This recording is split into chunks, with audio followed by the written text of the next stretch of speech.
Igboho has actually failed Odua Republic.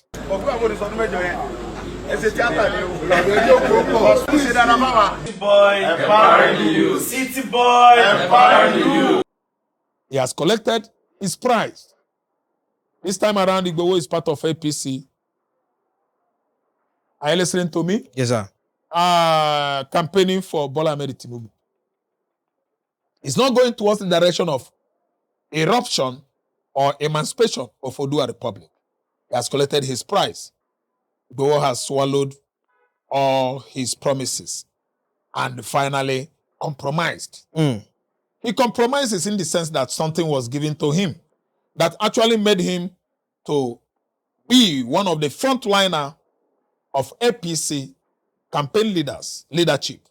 So what we are seeing is a fake man, a saboteur, a man that could not live up to his promises, a man that has all of a sudden changed from being whom he actually, said he was. Igboho and Nnamdi Kanu are different persons. Igboho has proven that he himself is a chameleon, unstable man, a man that could change anytime, a man that could be bought with a price. Nnamdi Kanu has proven resilience and perseverance that is so rare, scarce, not only in Igbo land, but in the entire country. They offered him 800 billion. That was the latest bribe. As Sokoto president, he tore the document and opened the door and actually shoved them out. He showed them the way that the door is open. Now, Tinubu himself went there for pardon or pardoning him or whatever, reasons he embarked on that journey to Sokoto Correctional Center. Kanu actually could not open the door for him. Kanu said they should tell him to go. There is nothing, absolutely nothing the previous administration of Muhammad Buhari had not done to buy Kanu's conscience. Yet, he could not accept it. Currently, this administration under Bola Tinubu had gone too far with material promises. Catch. Yeah. But Kanu could not what? Believed Tinubu, throw the towel, and allow such juicy offer to change his ideology.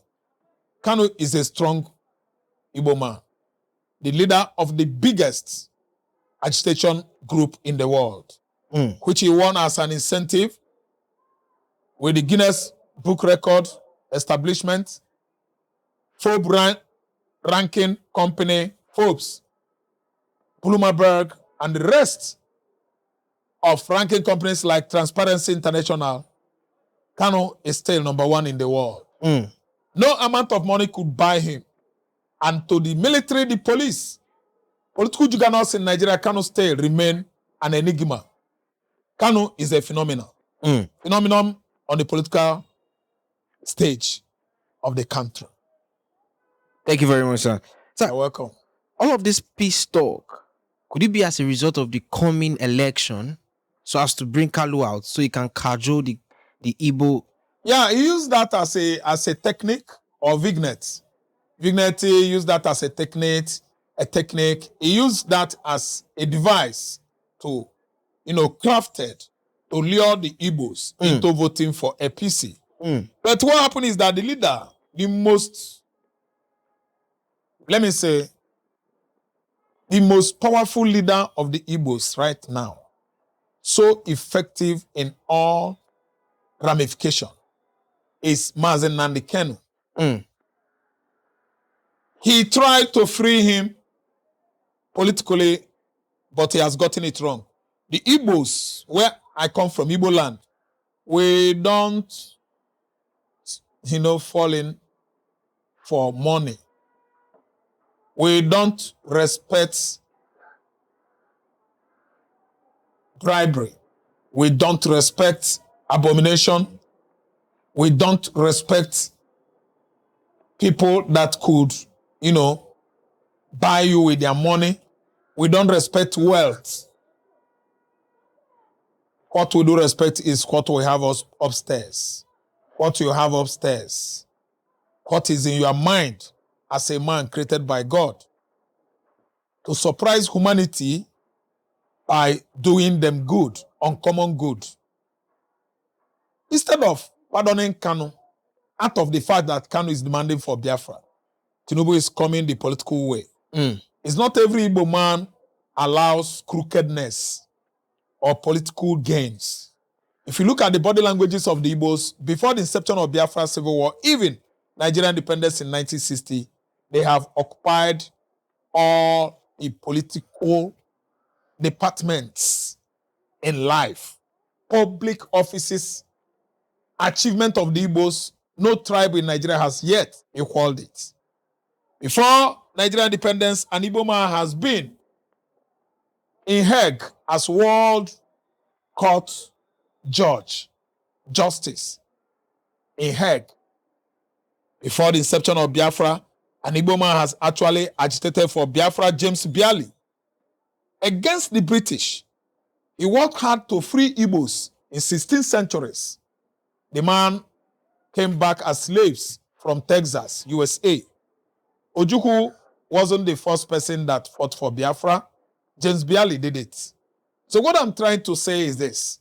You can't buy the Igbos. The Igbos are the most literate tribe on the continent of Africa. When you talk about traveling wide, by and large, which is the best form of education, Igbos are the most traveled tribe on the continent of Africa. So there's nothing, no trick, no crafty device. Tinubu should come out to calm the fire of Biafra. Biafra referendum, Biafra declaration actually took place in Finland and is about to explode in Nigeria. With the support of Israeli Knesset, that's lawmaking body, and the American congressmen, very soon, Biafra will explode like a bomb on the continent of Africa. Recently, we've seen Asu Rock, both the delegates and Tinubu himself, paying a surprise visit to Nnamdi Kanu at Sokoto Correctional Prison, where he wanted dialogue with him. And everybody know, let me tell you, I will tell you the truth, the gospel truth. Kanu did not actually allow him to come closer because Kanu wasn't happy with him. But before I actually, expatiate on this issue of Tinubu's pardoning Kanu, I would like to throw more light on what went on last Sunday. Last Sunday was triumphal entry. You all know what it stands for in the Bible. That Jesus Christ riding on a colt, a king in making. Look, your king is coming. Blessed is he who comes in the name of the Lord. Blessed is he who called upon the name of the Lord. That was how it was actually, staged in the Bible during the biblical days, and Jesus was walking like a king, a monarch. That was the triumphal entry. So it wasn't exactly triumphal entry in our world now, because some persons are not happy with the level that Christianity is spreading across Mid-Belt and the core north of Nigeria. That's why, as the service was going on, Fulani bandits, Fulani terrorists, they went to the church and made sure they slaughtered all the worshippers at presence. Tinubu is Nigerian president currently. Tinubu denied Christian genocide going on in Nigeria. Tinubu's wife denied Christian genocide going on currently in Nigeria. Most of the big pastors, reverends, and other Christian clerics denied Christian genocide as from August, September, October, November 2015, last year, that there wasn't something like that. Meaning, the present administration has bribed them out not to let the entire world know that Christians were dying in their large number as of last year, 2025, in Nigeria. That's why, of course, if I begin to mention names, I think I could not be permitted to do so. But I am telling you that I'm a blunt person. If I say the truth, if it is not the truth, God knows. How many of them actually came out? Except Reverend Dachumo, the man who swore if he could die, let he die. That Nigerian government, Sadana Osokoto, Emir of Kanu, Fulani, political juggernauts, elites in the north are aware of killings going on in Jos Plateau, Kogi State, Plateau State, Benue State, that all the victims are Christians. In their large numbers, they were being killed and maimed, and that's why they went, all of them, after this Dachomo of a man. And let me tell you, what happened last week, Sunday, has actually indicated that Tinubu is not cared for Christians in Nigeria. His deputy a Muslim, himself being a Muslim, they have turned their back on, let me say, sustainability of Christian lives in Nigeria. They don't care if a Christian dies. They don't care if churches are touched down with inferno. That is blazes.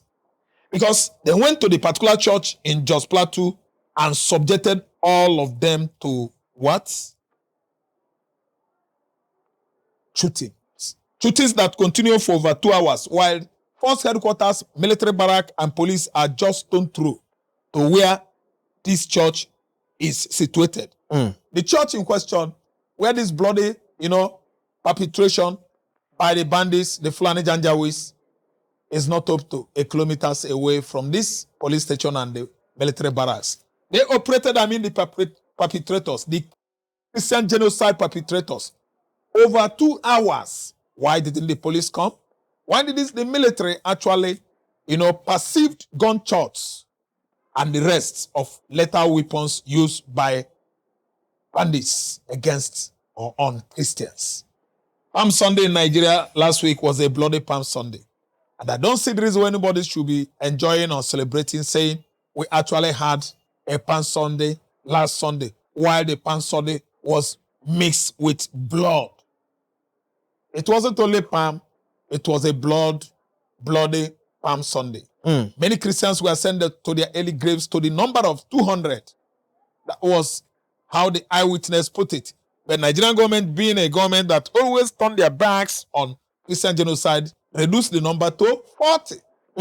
We've seen the American CIA or agent Bebre, BIR, how he was threatened by Gumi, the so-called Sheikh that has been clamoring against American military bases situated or pitched, all over northern region.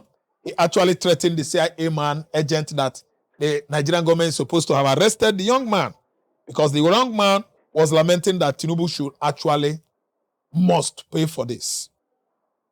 America is still designating Nigeria as a country of particular concern, and Tinubu government does not care, allowing another wasting of the lives of innocent Christians, the same mid-belt.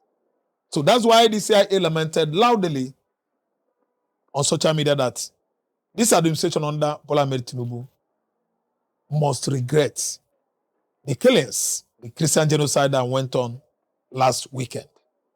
We are not looking towards the side of pardoning Kanu, who does not even care if federal government of Nigeria parley with him for the next 100 years. No, Kanu said no, because why? Kanu lost his mother, Kanu lost his father, Kanu lost his followers, Kanu lost his friends, Kanu lost many Igbo brothers in this quest for Biafra emergence. Just imagine a movement that started 2014. The Igbo nation, the Biafra people, indigenous people of that land had actually lost thousands of Igbos, including the parents of the main person, the leader of indigenous people of Biafra, biological parents, not far relations. No.